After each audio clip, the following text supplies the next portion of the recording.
ظالم بادشاہ کا انجام۔ کوہکاف میں ایک پرستان تھا۔ اس پرستان میں بہت خوبصورت پریاں رہتی تھیں۔ وہ پریاں ہر وقت خوبصورت لباس میں ملبوس رہتی تھیں۔ ان پریوں میں 5 پریاں جن کے نام ستارہ، پھول، نیلم، گلابی اور ریشم پری تھے۔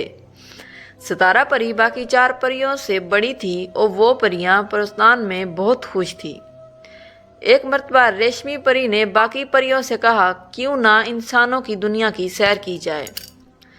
پریوں نے ریشم پری کی ہاں میں ہاں ملا دی، جبکہ ستارہ پری اس پر آمادہ نہ ہوئی۔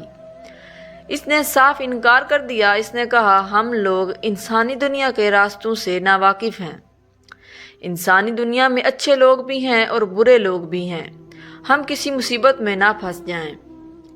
لیکن ریشم پری نے اس کی بات پر عمل نہ کیا اور اگلے دن اڑن قالین پر بیٹھ کر روانہ ہو گئی۔ وہ اڑتے اڑتے بہت دور پہنچ گئی۔ وہ تھک چکی تھی۔ انہوں نے فیصلہ کیا کہ وہ کسی ملک میں اتر کر تھوڑا آرام کر لیں۔ وہ ایک ملک میں اتر گئی۔ اس ملک میں ایک ظالم بادشاہ حکومت کرتا تھا۔ وہ اپنی رعایا پر بہت ظلم کرتا تھا۔ وہ بہت لالچی انسان تھا۔ پریاں بادشاہ کے محل میں داخل ہوئی۔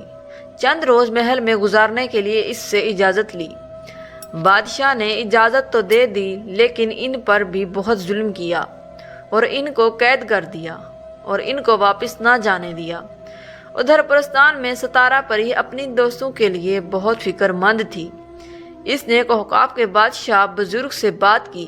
کوہکاف کے بادشاہ نے اپنے بیٹے کو حکم دیا کہ وہ پریوں کو ڈھونڈ کر لائے۔ بادشاہ کے بیٹے کے پاس ایک چراغ تھا۔ وہ چراغ اس کو ہر چیز کے بارے میں بتا دیتا تھا۔ چراغ نے اس کو پریوں کے بارے میں بتا دیا۔ بادشاہ کے بیٹے نے کچھ سامان ساتھ لیا اور اپنے سفر پر چل پڑا۔ اس نے اس ملک میں جہاں وہ بادشاہ حکومت کرتا تھا اعلان کروایا کہ جو شخص پریوں کو اس کے حوالے کر دے گا تو وہ اس کو کوہکاف لے جائے گا اور کوہکاف کا بادشاہ بنا دیا جائے گا اور اس کی شادی پرستان کی ملکہ سے کی جائے گی۔ جب ظالم بادشاہ نے یہ اعلان سنا تو اس نے فوراً کوہکاف کے بادشاہ کو بلایا۔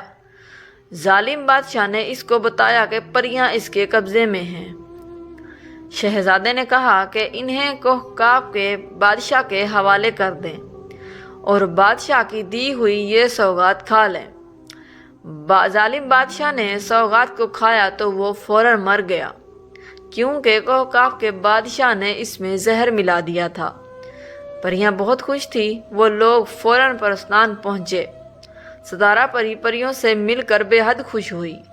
پریوں نے عہد کر لیا کہ وہ آئندہ کسی بڑے کی رہنمائی کے بغیر کہیں اور جگہ پر نہیں جائیں گی، اور ادھر ظالم بادشاہ کے مرنے سے رعایا بہت خوش ہوئی۔